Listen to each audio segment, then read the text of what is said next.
अस्सलाम वालेकुम जी। मुस्लिम लीग नून के रहनुमा एहसन इकबाल साहब वो भेरा इंटरचेंज पर मैकडोनल्ड पर बर्गर्स, जूस और कुछ कोल्ड ड्रिंक्स वगैरह ले रहे थे।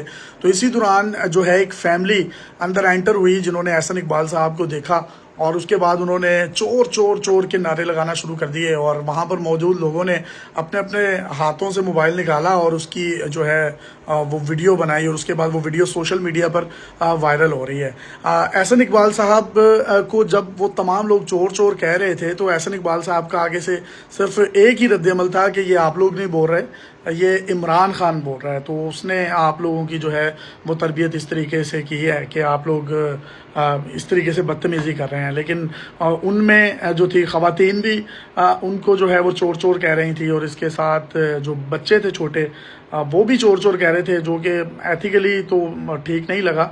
और मेरा ख्याल है ये रविश जो है ये ख़त्म होनी चाहिए। किसी भी सियासतदान को उसका ताल्लुक़ किसी भी पार्टी से हो, अगर वो बेचारा अपनी फैमिली के साथ है या लाइक अपनी बच्चियों के साथ है, अपने बच्चों के साथ है, तो उन लोगों पर उनका क्या इम्पैक्ट पड़ता है। तो अब ये कितना गलत हुआ है कितना दुरुस्त हुआ है इसका फ़ैसला तो आपने करना है। लेकिन कुछ ज़राए ये बता रहे हैं कि वो जो वहाँ पर फैमिली थी उन्होंने ऑलरेडी उनको देख लिया हुआ था एहसन इकबाल साहब के अंदर। तो उन्होंने एक पूरे प्लान के साथ अंदर एंटर हुए हैं और वो चोर चोर के जो है उन्होंने नारे लगाना शुरू कर दिए।